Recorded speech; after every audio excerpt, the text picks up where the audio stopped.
please give the warmest welcome to the Brendan Wayne, Emily Swallow, and Tait Fletcher from the Real Mandalorian.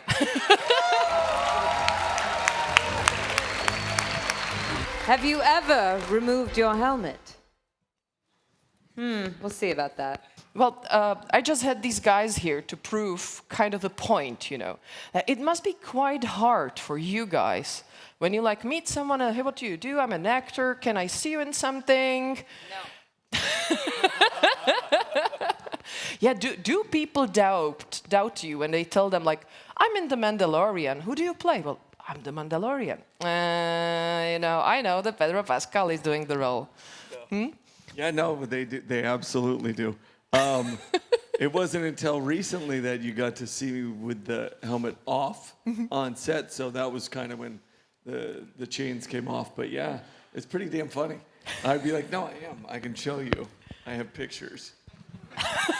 You have to prove that you're Mandalorian.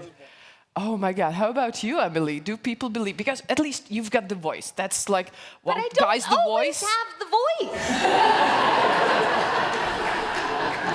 People will meet me at conventions sometimes and say, but you don't. What do you do? Because I don't always sound like her. Ah, that's the But voice. sometimes I can. But in real life, I'm much more animated. Okay. And Tait, I guess nobody dares to doubt you. I feel like the I've never seen this man in my life. I don't know who he is. the Star Wars universe are such rabid fans that are in the know of things. I think that, I mean, they understand who's who, and it precedes us. Yeah. Oh. Well, jokes aside, I have a great respect for your work, guys, because, you know, anyone can act when we can see their faces. Like, even Pedro can do it. But to do it, you know, only with your body movements, and some of you use your voice, some of you don't.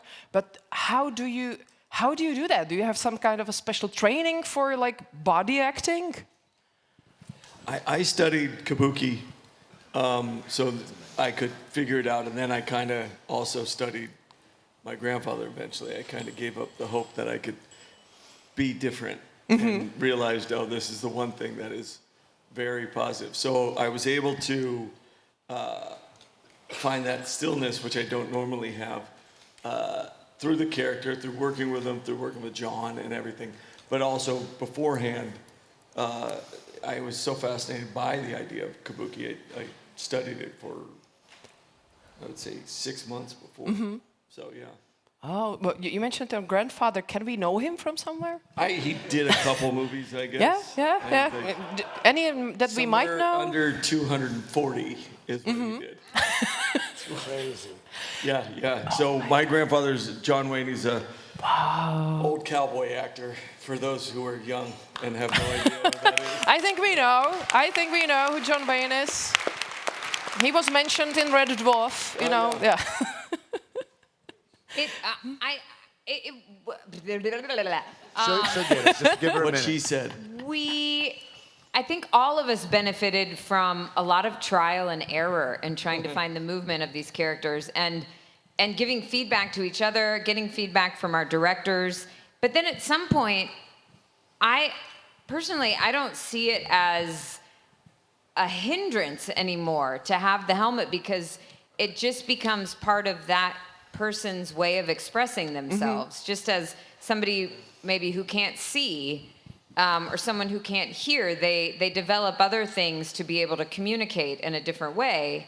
And that's sort of what it has become now, I think, wearing a helmet. You don't really think of it. I don't have to worry as much about, but they can't see my face, because now her language doesn't need her face to communicate. Thank goodness. Because at first I think we were all a little nervous that, I mean, the concept, like, who wants to watch a show with a bunch of people wearing helmets? You don't think it's going to work. Definitely. And even subtle things, they read so much, and I didn't really realize that, of how important body language was. I mean, even just to open a little or to come forward, it makes a world of difference in the intonation of what's happening. And then you add dialogue into that. So I think we're all acting into the space, and the only thing is seeing how much a little subtle head turn does read, and you don't know that without the other actors. But, it becomes a seamless thing after a while, where you don't question it very much. Yeah. Well, I was wondering, did they try you in the casting process, like how well you can do these body movements, or was there? Did you get like show me in how many ways, how many meanings you can put into the sentence? This is the way, and whoever got the most got the role. She does. I don't think I've ever said this to you, but you're awful. No, I'm kidding. Her ability to make that each time carry something is uncanny. It's excellent. It's really amazing. I do want to say that. Thank you. Because I know that there's certain times where I'm like, yeah, this is the way. Are we done?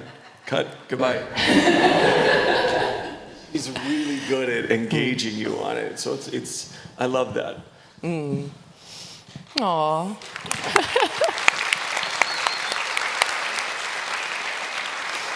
I forgot the question. If We were tested yeah, on that. or what I would like to. Did you guys? I had to wear the bucket as you did, and walk around and do that, and kind of live in my screen test. Did you guys ever have? No. Never, I never. knew that the character would be masked, and so I tried to communicate more with my physicality, and I probably didn't have a lot of expressiveness on my face, but I didn't like But walk did in there they- like this. Did they say, hey, you're going to be in a helmet, or did they say you're going to be in a mask? I don't remember. I could look up the audition email on my phone right now. You're gonna have a different part. Because I played as El yeah. Trawler in the Yeah. beginning, and then he says, "Yeah, we wanted to play this other character," and that was as much information as I had until Legacy Effects started building the set, and then they come out with this matte black helmet, and I go, "Oh shit, am I Boba Fett?" And they're like, "No, you're not," and because that's all we knew about it. We knew there was a bounty hunter. You know, I think my character on all my Under Armour, the bags that they had just read heavy bounty hunter, Heavy bounty. Yeah, that's fine. right? Yeah. So we had very little. It was a growing experience. It unfolded for us in much the same way it did, I think, for the fans, as far as what we were doing. I found my original appointment email for my audition. Appointment information for untitled high-budget SVOD, which is SVOD? video on demand. Oh, streaming video on demand. Yeah. Let's see. Metered budget. parking. High budget is the most Oh, here we important go. part of that. Leader, strong, zen, but with authority. Where does it? But it said that you can't see her face. So they wouldn't even tell you like what are you auditioning for? Oh, no. Oh, gosh, no. Like Just I said, female I leader. auditioned for something, but it ended up being in a different language, so I had to learn a different language to do it. And then after that, I think he saw me. They said, "Favreau saw your audition." And they go, and they know my background, and they go, "Oh, he can do the bit." You know, I think it was assumed. My scene was between armorer, so I was armorer, and hunter, and heavy infantry. Right. Heavy infantry. And hunter. Yes. Yeah, this is the way of the warrior. That's what I said. Wow. Yeah. And how did you say it at the casting? Do you remember what meaning it conveyed? Oh gosh, I don't know. Nope. It was. I mean, that was 6 years ago. Oh my God, so long! I had no idea. Yeah. Oh. I did have to do. They asked me to do a British accent because they were seeing mostly British actors. So that's how that happened. So it wasn't like say it please like you are in love. No. No. No. No. Now as if you are really angry at your waiter or something I'll like that. tell you Your though, waist. when Emily walked in, when the armor walked in, and the first time I ever saw her, it's like there is a sense of falling in love. You're like, there's this melting away that happens. I mean, it's amazing. That's when it really dawned on me of like the magnificence of what this show was. It's incredible. Yeah. I understand. Well, all of your lines are basically done in post-production, if I'm right. Do you have to? Me? Well, No. I guess you have to read up yourself, or There's a they microphone in the helmet. Microphones in all our helmets, yeah. Oh, they really do capture, because I was wondering if We redo some stuff or they rewrite lines.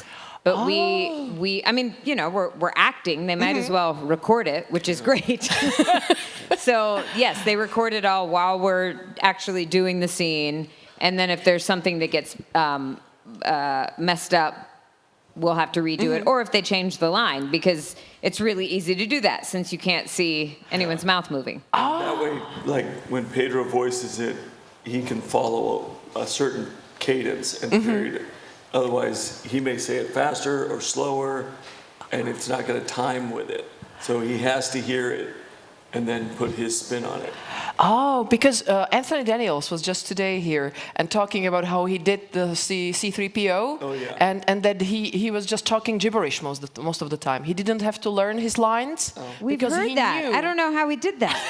I have no idea That because was not people my are moving experience. off of one another, right? So Yeah. we're in conversation, and our intonation of our bodies matters. All of that matters, and yeah, I couldn't imagine doing it a different way. So you can hear each other. So you have microphones inside the helmet, Yeah. and you can hear each other on the set, actually? Yeah, in spite of the helmets, yeah. Much like we're sitting here now, and you can hear me without a microphone. Are you okay? Yes, I do hear you okay.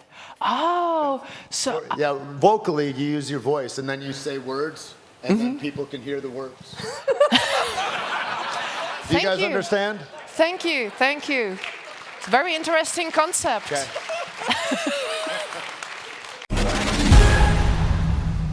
I think they washed my suit in season 1. Oh Twice. my God. Either she's a slave to fashion, she's that confident in her skills that she knows she's not going to catch fire, or it's some non-flammable space creature that she killed. Has it ever been difficult to be John Wayne's grandson? We didn't know what day it was. We didn't know who we were. We didn't know what we were doing. My mother was very happy because she says, I want to see your dimples. Anything that you like about Mando, anything that you see on that screen in that first season especially, you can literally look up and thank Carl, because without him, I don't pull any of it off. And you have to be aware of yourself, and you have to be your own advocate, because production will walk over your dead body and not give a shit. I can't express enough gratitude about Jensen and Jared specifically, because What part of your armor do you have here in Prague? Hi Comic-Con, it's Draki. It's mission impossible to keep making these talk shows as a completely free content. And trust me, I'm no Tom Cruise. So please consider becoming a member of our channel. There's a step-by-step guide in our bio how you can become our Tom Cruise. And in return, you won't be getting a self-destructing message, but rather special videos each month and also an uncut version of our regular talk shows. A big thank you from me and from the team behind these videos. Comic-Con Prague is next level fun done right. No endless lines, get your photos and signatures fast. Expect more than basic Q&As. Our talk shows dive deep into the fandoms you love. And the city? Basically a real-life fantasy kingdom. Comic-Con Prague, a fantastic experience made for fans like you.